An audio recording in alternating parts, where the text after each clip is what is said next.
The big Texans fan is here. Once again, the Falcons let me down. Um, are the team I lovingly call the commies good enough to win the championship? I don't think so. Not that you have to have better defense than that to win in the NFL. And the same may apply to Detroit after last night's fiasco. Embarrassing. That coach is a maniac, Dan Campbell. They talked to him after halftime, and he from obviously from screaming had lost his voice. He barely could talk. This guy takes no shit from nobody. I mean, you hear the term old school used.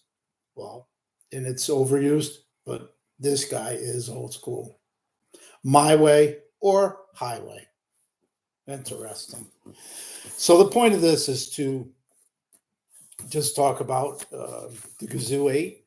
I've talked about it at length on numerous videos, so I'm not going to really go over the stuff that I already did, including talking about one of the greatest teams in the history of this league. For sure, that was good old Captain Morgan. He came back to the Gazoo a few years ago, and he saw the light, and he had a great year. But the finals was shaping up as an extraordinary year, no matter what, to me, because it was the changing of the guard, so to speak, as far as I'm concerned. As far as we'll get back to that guard thing in a minute, but two young men came in the top two, and the rookie Reds or the Red Sox prevailed. But it was the greatest game, one of the greatest games in. There have been three epic games that I remember in the Gazoo championship week. There was a year that I barely got by Eddie Sam. I think it was probably around a 6-point thing. Last year, Paul took Chad out, took out the Turtles. I think it was like 7 points, but the game was really close. I mean, 7 points, it sounds like it wasn't, but it was. And the same thing with the game with Eddie Sam and myself. And the same thing last night. It ended up being a nail biting situation when after Gibbs scored that TD, and I knew that Bosa was having a big game for a fast car, and I knew he was at one point chasing 30 points, and it wasn't maybe when the game started he was down by 30 or whatever, but I see him starting to creep up there, and after like I said, Bosa was having, I wouldn't say the game of his life because this guy is that good that I wouldn't even rank him in his best game. But he was fantastic. He played his ass off.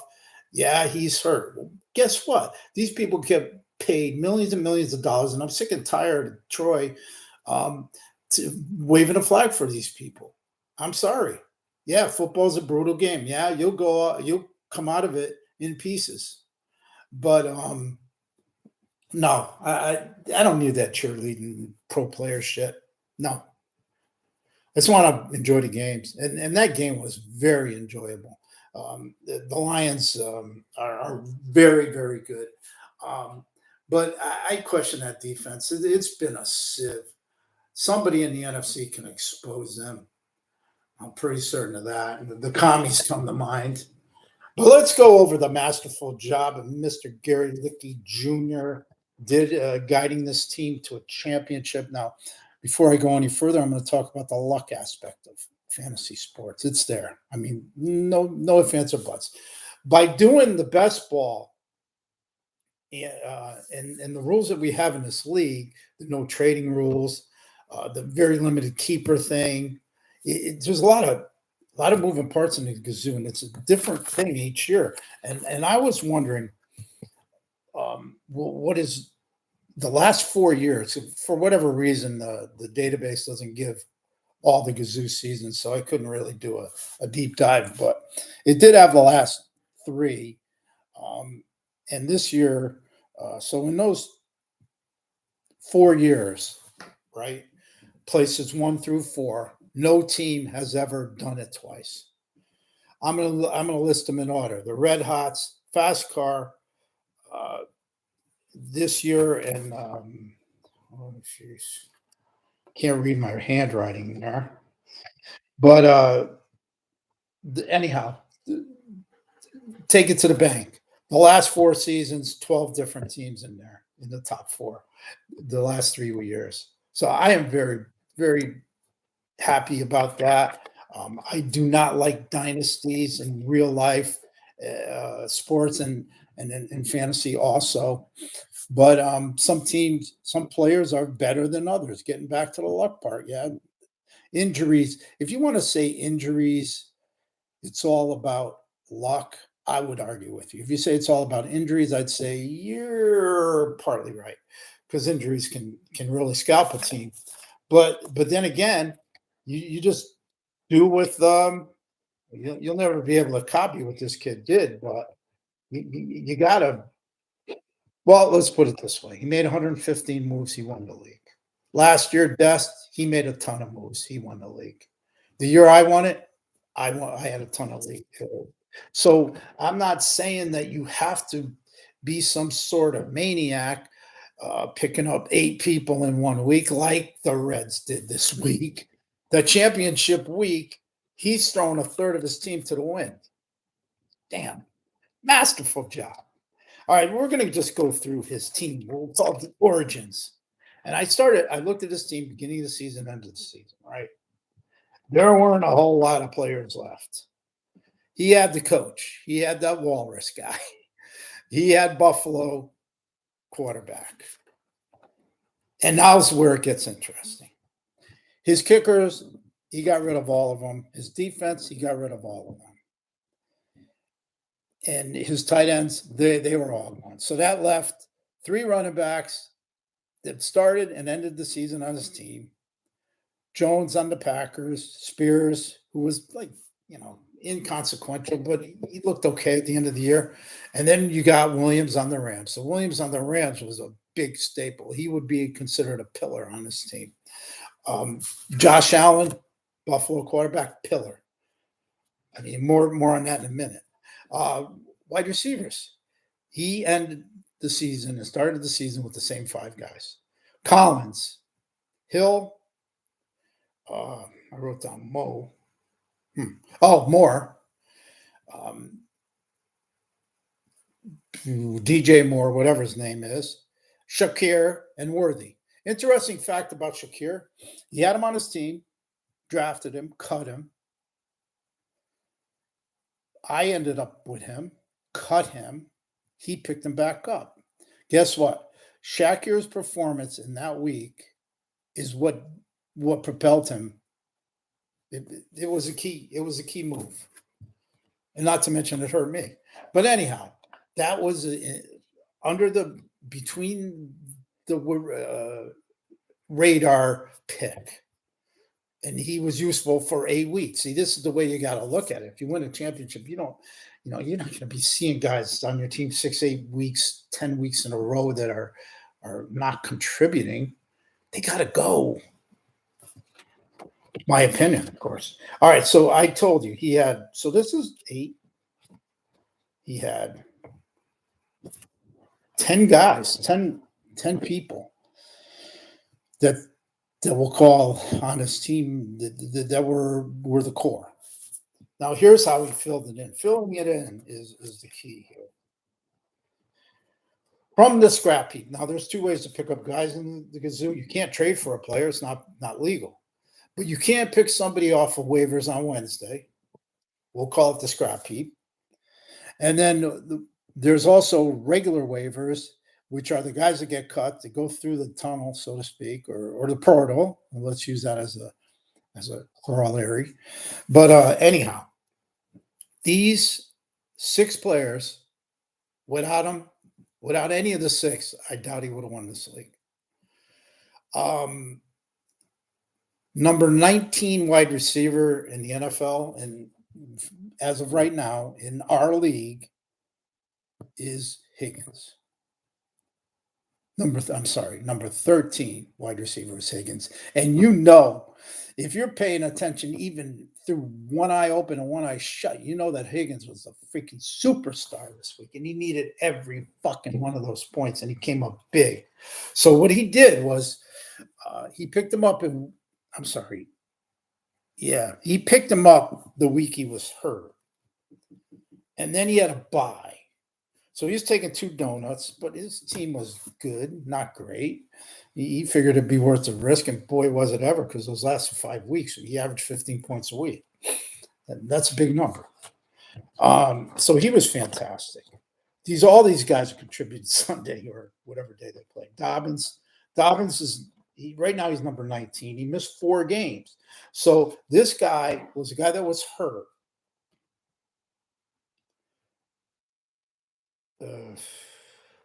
So he picked him up. He picked up Dobbins, and he contributed. He had a good week. Cowboys kicker. He picked him off the scrap heap. The number 2 kicker in all of fantasy football. And he picked him up. And he also had the Vikings on his team, just in case. They were number 4. So you see what I'm getting at. He's picking players up that might not have been doing jack shit, but they ended up being great. Or maybe they were just, what do you call it? A Kreskin event. We'll call it a Kreskin event. See how many people out there know what I'm talking about. No, he just died. Number 1 defensive end in fantasy football. I mean, no one in their right mind would even have this guy in a conversation. Is Van Ginkel. He's a big play guy. So Van Ginkel was number 1. Number 1 defensive end. And he picked him up for nothing. He scored points. All these people scored points. Now, this is the interesting thing, is in the Cowboys, Vikings case, the Cowboys kicker didn't do nothing. So the Vikes kicker had to count. He got points. That's 6 points, I think, or whatever it was. It wasn't great, but you get to see what I'm saying. And having this 2 kicker thing is pretty vital. One guy spits the bit. You need a second guy. That's my opinion. And number 4, I got Jesse Bates. I mean, number 4 defensive back and probably all pro football player. It's Jesse Bates. I mean, the Atlanta defense sucks. They got a couple guys that can go after it. They got Jesse Bates, and they got these 2 white guys. Ellison. Wait, no. Let me fix that. They have a white guy. The other guy picked up some other guy with an African name on it. I can't even pronounce. He got 6 points from me in another league. But anyhow, he's all right. So you can see off the scrap heap, I'm talking about not even in the peck order. Everybody fell asleep on every one of these players. Now, as far as waiver, another key pickup was sort of this is subject to argument. Jared Goff, Gobbler will admit to cutting him. He made me sick. He was looking like shit. They weren't hardly throwing the ball, and then he went on a run. Of course, he was by that time. He was no longer on my team. He picked him up on November 20th from waivers. So that was a guy that I cut, and nobody else thought. The other teams in the league, there would be 9 others, including me. I could have put a claim in for him. They passed on him. And Golf ended up having some gigantic freaking weeks. And when I think about it, it gives me a headache. But the interesting thing about it is he had Josh Allen on his team. So did he need Jared Goff? Of course not. But it was a key freaking move. He was hiding. He was putting Goff hideaway. He was putting him in the closet just in case. He was on his team for 6 weeks or something like that. He only counted 1 game. But that game he counted, that was huge. Allen had a misstep, and he was spectacular. So that was really big. He didn't have him on his team in week 17. And this is the thing I love about this whole thing. He cut him knowing that Allen had put up a big number. And he picked up, and he saw that his defensive back sucked. And he picks up Lenore for KC. I mean, how many people even heard of Lenore if you're not a diehard or a KC fan? Anyhow, this guy, he didn't do great, but he had a handful of points, and he filled the bill. He wasn't the key pickup. I'm wrong, because he won by whatever it was, 6, 7 points. Let's put it this way: if Gibbs busted one more TD, or Bosa had one more strip sack, or something cuckoo like that, it would have been even more epic than it is now. All right, these are guys that the first platoon of players, other guys he picked up, I'm not sure. Other guys he picked up. Josh Charbonnet, he didn't count in the last week, but he was vital. Adam Thielen on waivers. Everybody in the league would have had a shot at him. So he falls in the Goff category. Goff, Charbonnet, Shakir, like I say, I cut him. He picked him back up. He was useful, but not in the week 17. Leonard Williams, huge, 15.5 points.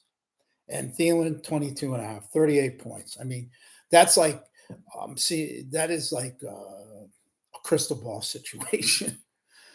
A Ouija board. I mean, come on now. But other people, see, this is the thing that burns me about fantasy is when people check out and they stop making moves and they're not competing. I wish there was a way to fix that, but there's not, truthfully. We closed some loopholes. I mean, we don't allow trades, so that'll never happen. I don't know. There's always going to be a checkout factor, and that's not my worry. He needed a tight end. I forget who he had. The guy sucked or got hurt, but he ended up picking up Chigokonkwa. He only had 6 points. I'll tell you what, they were 6 very important points. So I guess you can see what I'm coming through, where I'm coming from here, about how great a job that was. And not far behind was the job that Fast Car had. Golly, I'm going to pull it up here for a second because he deserves that kind of freaking respect. Let's see. Go to the league here. Fast Car. Go to transactions. We know it was really low. But who cares? It goes to show that, I don't know.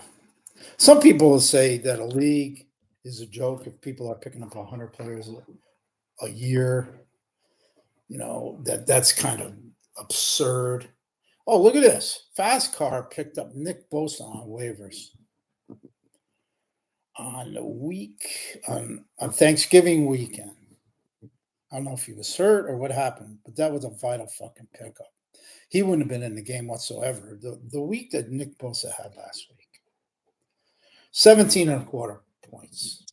I'm going to read you over what he did. And that's far from the best total of the year, but it was his best total, and he's done better than that in his life. 4 tackles, 4 loss, 4 quarterback hits. I may have to change that rule because to me that might be redundant, but it is not right now. 2 sacks, that was 6 points. He had 5 tackles, he had 3 assists, added all up, 17.25 points. Fucking voila. He was really good. Now I'm looking at he ended up with 31 moves. So December,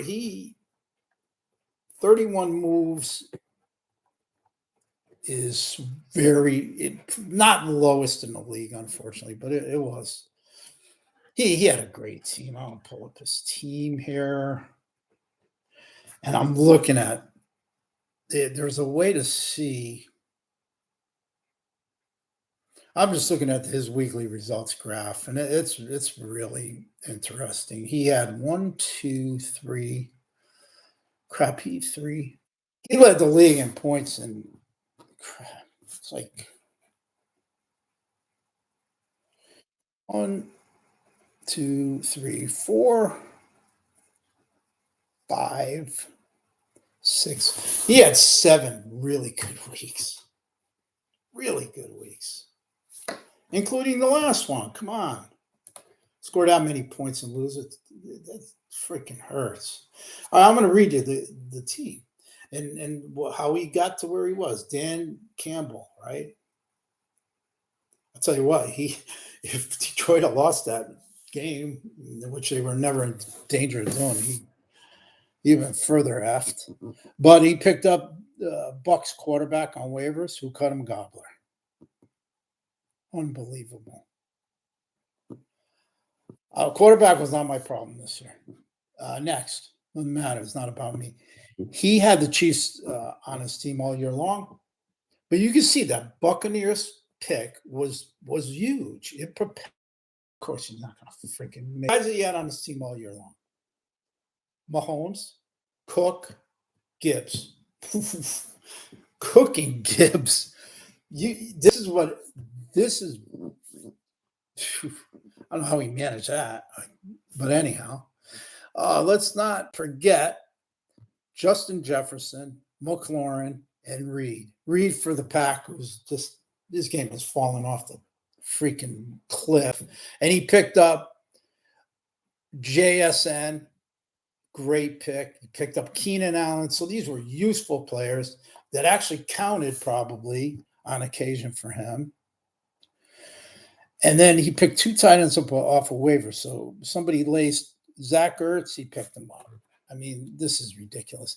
Ertz scores that second TD. I didn't even know that he was on his team. All of a sudden, I seen the score change, and there he is. 20-point game. 6 receptions, 72, 2 TDs. What? Yeah, what the hell? You cannot make this shit up. But too little, too late. And Dalton Kincaid, who had an abysmal year.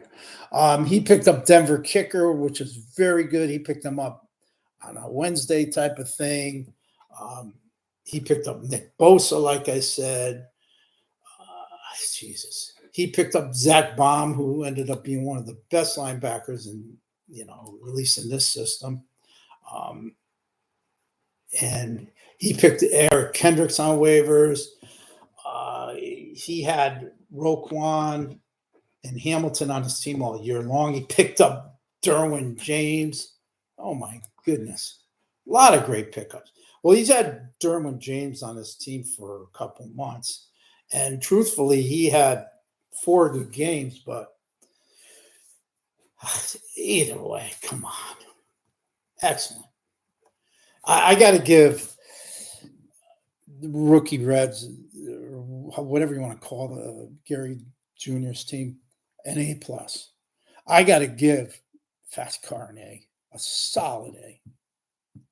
I'm going to have to give, while I'm at it, I'm going to give Captain Morgan an A, not an A+. He didn't seal the deal. It's harder than you think. All right. Last bit of promotion about the postseason draft. The postseason pool, really, you should give it a shot, especially if you got clipped. Your wings got clipped, and that happened to 25 teams. 5 teams actually, cashed in this league because we had the top 4, and then you had the big dog. And that was it. So 25 teams taking a donut. I'm sorry. I hope you still have fun. I know I did. I had loads of fun, and I'm still tracking my team. I got it written up on the board there. I'm tracking my last 4 weeks. Why? I do not know. Because I was banished after week 15. But I'm just doing it. I'm showing the emotional support that some of these people need. And my last comment is going to be about James Jameson? I don't even know how to say his name. Is it Jameis? Is it Jameson? Anyhow, the guy in Detroit, Williams, all-time knucklehead. This guy gets kicked out of the game for substance. Did he bet on the games? He might have been the guy that said, "I didn't know you couldn't gamble on games." Shit for brains. Airhead. Does stupid things. But ability, it's right up there. He scored those 2 TDs last night, and it looked like a 20-year-old playing with 6-year-old kids. I mean, that's how dominant he can be when he gets out in the open. He's a thin guy, and he can fly. I mean, he's a cocky guy. He's the guy that is causing that can cause a lot of grief. But he claims that he can run a 4.100. No one in the NFL has ever been clocked under 4.2. I don't think, although the guy Worthy for the Chiefs, and I failed to mention this earlier. Worthy was a guy that had under the covers, at least under my covers, not under my covers. You know what I mean. Under the cover had a good year. Worthy, Xavier Worthy. He was quite good, and he was on the championship team. He didn't count, I don't think. I gotta look at this final score here. Let's look at that final score. Did he count? No. All right. So, wow. Nope. All right. It's not important. What is important is if you want in on the postseason, just get a look at the board and get a hold of Johnny, and he'll send you the link. It's fun. We've had as many as 20 teams in it. So there's been some good prizes. It's just something that I like to do, and I'd like to think that you guys will do it next year. I would like to promote changing the Gazoo fee to $220, which means $200 towards a Gazoo and $20 towards the postseason pool. This way you're in automatically. No muss, no fuss. You don't want to do it, you just threw $20 away. You want to win, you want to throw $20 in to win 600 or more, go right ahead. But that's my prerogative. I'm on the, let's say I'm in the shadows in the Gazoo. Paul runs the league. Anthony, second in command. Tim, like I don't know, sergeant at arms. But Gobbler is just the he's just the icon. That's fun. Anyhow, guys, today is New Year's Eve, right? So be safe. Have a great night. Have a great year coming up. If you have it in you, say a prayer for my son. He was 27 yesterday, and shortly he'll be being deployed by the USMC in Islamabad, Pakistan. I had to look it up on a map to find out where Pakistan was, but he'll be actually staying in, working in the U.S. Embassy there. So hopefully out of harm's way. Anyhow, hey, love you all. Out.